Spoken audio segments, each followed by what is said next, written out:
Hi guys and girls, I'm Obsidian and welcome back to Rise of Discovery. This is the latest expansion for Star Trek Online. This is a sponsored video and I'm working together with the guys behind the game. Now, last episode I completed the first episode of Rise of Discovery. There are 2 episodes. We'll have a look at those in just a second, but in this particular video what I want to do is run around and have a look a bit at Star Trek Online in general. I would of course also touch on some of the other things that are featuring in the latest expansion, particularly access to the tier 6 ships for all levels. So we'll have a look around the solar system, have a look at the space dock, and see what's going on in that particular regards. Okay, so 1 episode complete. There is another episode here. Let's have a quick look. Age of Discovery. So yeah, as I said, these are the early ones in the Age of Discovery series. But Rise of Discovery, it gives us the plausibility of the possible, which we've just done. Next one is the impossibility of reason. Now, I'm not going to look at that right now in this particular video. Maybe it's something we come back to later, but I do feel that some of this you're going to enjoy if you go through it yourselves. You've had a good taster of how the game actually works with the plausibility of the possible. And I actually feel that was a really nice mission, one of the better ones that I've actually tried. Impossibility of reason. Something we'll have a look a little bit later. What I do want to do right now is head into Starbase 1, or the Starbase here in the solar system. And the reason for that is because there's something else that's quite special about the Rise of Discovery expansion, and that is the new ability for all levels, all characters to use the tier 6 ships. Now, tier 6 ships are basically the best ships in the game. They're the top ships, and we'll have a look at a bit of them in just a moment. That's the whole reason we're heading in this way. But basically the way it's always worked up till this point is that you needed to be a certain level in order to use the tier 6 ships. They are at level locked, level restricted, but right now that has completely changed. All people, all levels can use the most advanced ships in the game, and yeah, we're going to go have a look at some of those and see what they're all about. Why not? Let's dock with the Starbase, with Earth Space Dock, and we'll head out to the ship facilities.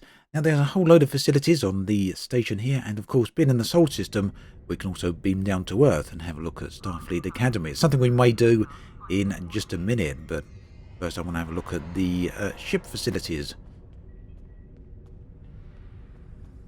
I do love these areas. As a kid growing up with Star Trek, I grew up in the 80s, big fan of Star Trek The Next Generation. Of course, a big fan of all the Kirk movies as well. But one thing I always loved, one thing I always kind of dreamed of and, imagine about, would be walking around both the starships as well as the starbases. The ability to stand here and look outside one of these windows here at starships would have been a dream come true. So, yeah, here we are, and we can actually do that. Looks like a USS Defiant, old ship down there, doesn't it? And of course some of the other ships. Now, there's a nice ambience here. You do see some of the shuttles flying around to and fro doing their various things, and of course all the other crew members here as well. But the thing we want to do now is acquire a new ship. We're not actually going to buy a new ship, but I do want to have a look at some of them and get a new starship. So ships are allocated by rank. We can have lieutenant ships here, which is basically how you start off. Very low-class ships, but still nice. And each ship, most of them at least, do have variants. Right, escort there. Let's have a look here. Some of these, we've got the runabout there, and you can see the Yellowstone variant, which is, in my opinion at least, much nicer looking. Yeah, a lot of difference there. So, where I'm at the moment, the last ship I purchased was a Rear Admiral ship. I got the Assault Cruiser. You saw me using that in the episodes as I was playing through it. And down here we got some stats. We've got some bridge officer stations you'll see me using as I use the different functions. And we got the various consoles. All of these are stats for the ship. And the main attributes here are we've got four weapons, 4 aft weapons, which is pretty neat. And we've got 39,000 base hull points, and a very important thing here, the shield modifier, which is 1. And we've also got a base turn of 7 and some extra device slots. And as we look at the different ships, you can see that this one here has got a base turn of 16. So far more maneuverable ship. Although the base hull is a little lower. And also the shield modifier is also a little lower. And some less aft weapons. Same deal here. Less weapons, less hull. But we've got a greater shield modifier. So it's a trade-off. You gain and you lose. Shield modifier here, if we have a look at my ship, USS Onyx, we can see that the module I've installed here is a Mark 11 shield array, far from the best, and we've got 5,350 maximum shield capacity right there. And you saw basically how effective that was when we were doing the ship combat a little while ago. So I could kind of jump up a little bit now and buy a Vice Admiral ship. These are a little bit better.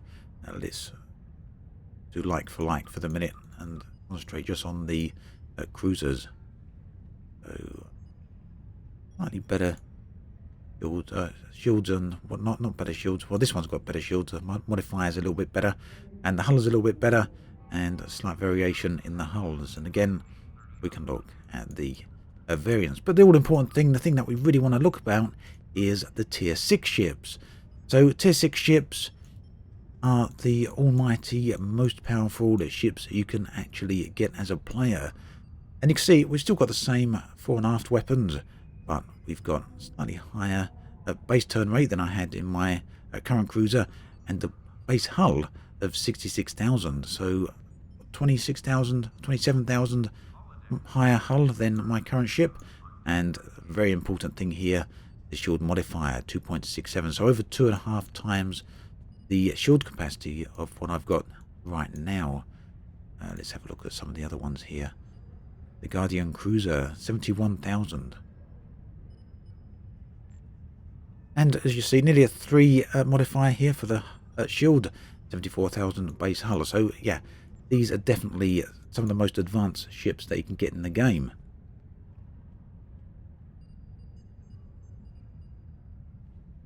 Now what this means is that generally it will help you out significantly on some of the missions. You saw me struggling a little bit with some of the missions. You can of course work your way up to the higher level ships, but if you get these, things are going to play a little bit better for you. Now you do have to buy them with Zen currency. Zen currency, this one works out to around about £25, I believe. Yeah, there we go, 3,000 Zen is £25. But keep in mind, this is a free-to-play game, and that's not really out of bounds with, let's say it's very comparable with other games that do similar sort of things. For example, Warframe, you can purchase the Warframes in that, and they are a similar sort of price. So pretty much part of the course. And considering the game is free-to-play, I can't see too many people having too many objections to it. Some of these are actually very nice. Now the thing with Rise of Discovery, like I say, is that you can use these at all levels now. You don't have to get to level cap or a high level in order to access these. You can use them right from the start. However, it doesn't mean that you'll automatically have the most powerful ship in the game. You won't see a level 1 character going around with a base hull of 74,000. What happens is these ships actually scale to the user.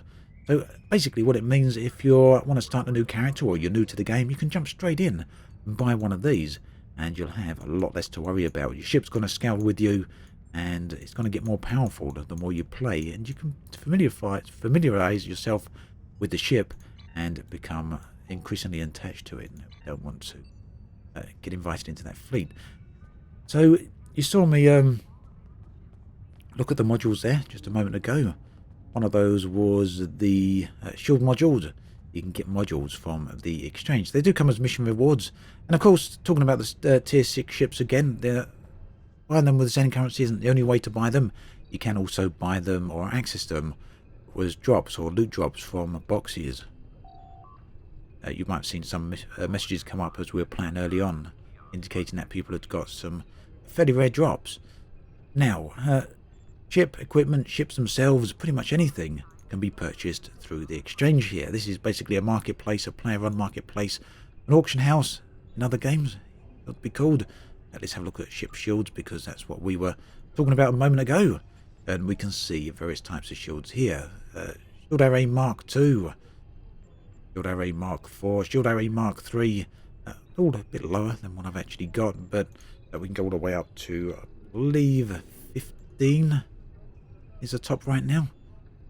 Some of these are very, very expensive. I'm fairly down on credits at the moment. I've been buying a few things, but yeah, if you've got some of these, they're going to help you out with the game quite a lot.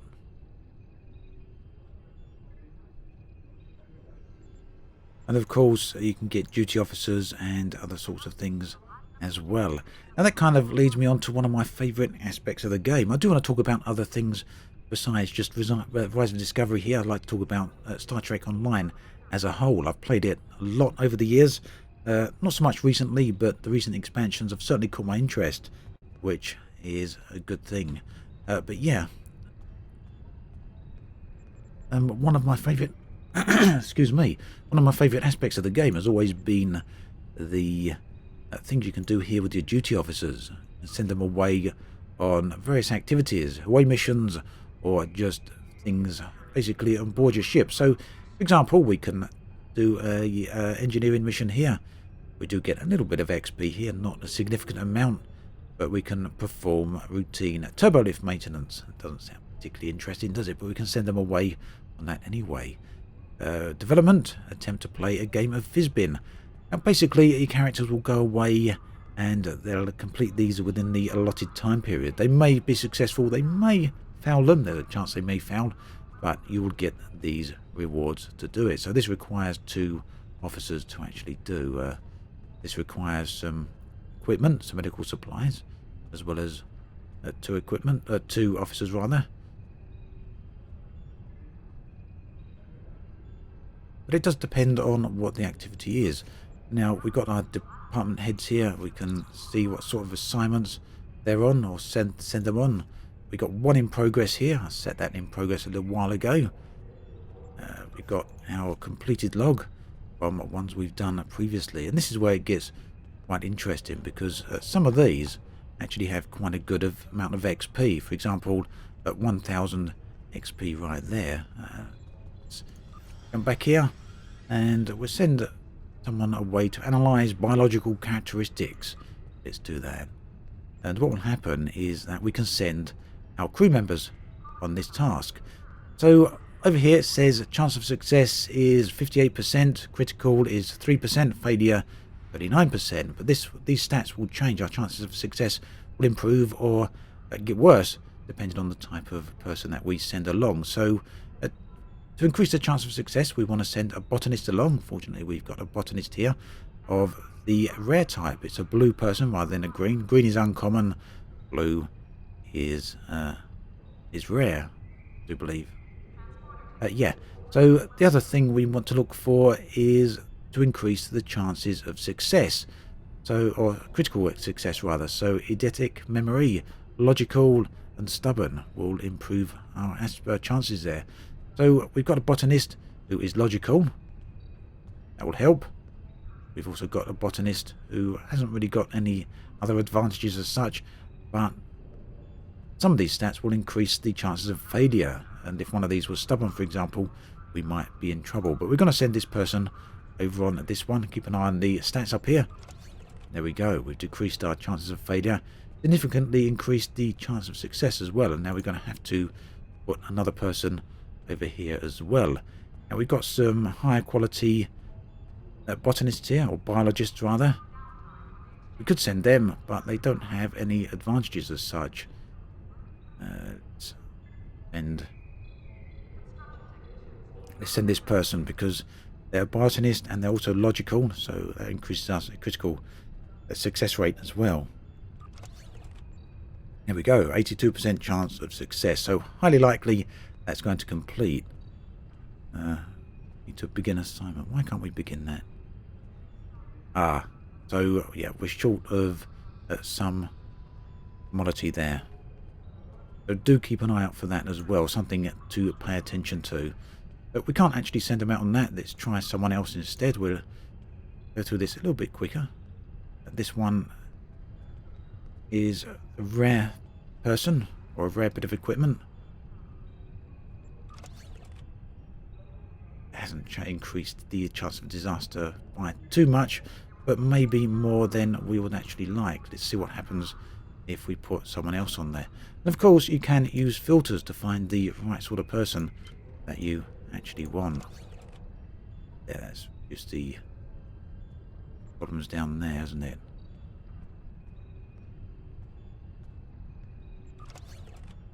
Okay, so I'm not going to do that one. Don't really have the right sort of crew. What about here? Ah, now look at this. We need a counsellor. They've got 2 other beneficial stats. That's going to really help. Now this is not red, it's actually coloured this time, so we're going to be fine, good to go. We're going to send this person as well, I think. Let's have a look at the purple person. Yeah, that's slightly better for us. Okay, so we're going to begin that. It's going to take 2 hours, and we'll get these rewards when that's actually complete. Now, Admiralty is also very nice. We can send the ships out on missions here. There's nothing in progress at the moment. We have got a ship roster here, and we can also send the ships out in a similar sort of way, which is also very nice. This is my fleet of ships, which we can send out on various activities, and works in a similar sort of way. We can just assign ships here. So we've got to reach a 35, and we'll look at that again. I think it's 8,000 XP, so yeah, pretty nice. Takes 2 hours to complete, but we are going to do that. Let's improve our engineering. That's got 5. This has got 47. Let's assign that ship. So already we're way beyond the requirements. We could just send out with just the 1 ship and make do, but let's see if we can improve our tactical chances as well. Because, you know, why not? There we go, and we'll add another ship here, heavy cruiser, and we're doing pretty good. We're gonna do just fine with that. We've also got quite a high chance of critical success as well. So let's begin that mission. That's a very rare assignment. Was that the one I just sent them on? No, unfortunately it wasn't.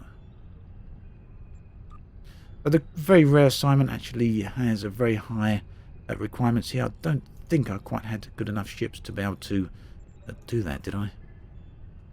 No. Oh, maybe we could have got that to 100. It might have been worth doing that one, but not to worry. Now, one other thing I do want to show you very quickly, and I think we'll be close to wrapping this particular video up at that point, but it's how you can get the other duty officers. Like I say, I do like to show off other areas of Star Trek Online, not just the episodes, because overall it's a pretty neat game, especially if you're a fan of Star Trek.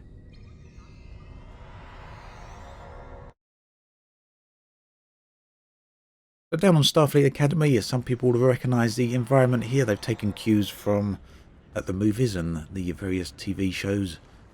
We're near. You should be able to see. There it is, the Golden Gate Bridge over there. Everyone knows Starfleet Academy is right near the Golden Gate Bridge. We're going to head over in this direction because very briefly, very quickly, I want to look at how we collect new crew members or new duty officers. Of course, there's other things around here you can do as well. If we have a look at the map, you can see different icons on here showing the different things that are available to actually participate in.